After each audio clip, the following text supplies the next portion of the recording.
rising, y'all. We're here in Decatur, Georgia, getting ready to tackle house wash, driveway cleaning, sidewalks, and curbs and gutters.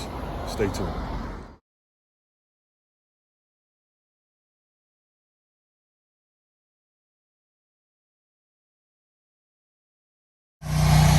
All right, y'all, this is pre-treatment down.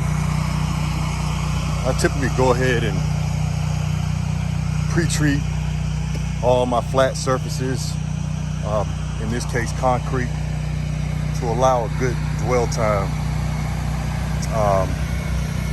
which will ultimately give you professional results. You dig?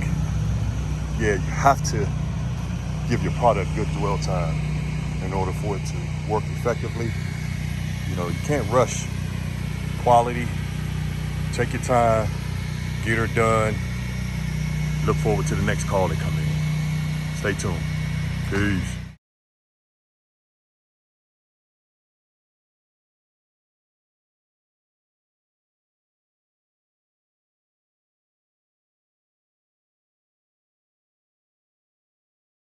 All right, everybody, check this out. This is what I use my used rubber gloves, that is. This is what I use my used rubber gloves for. Cover up those rings, doorbells, video cams. Comes in handy. A little money saving hack. Peace.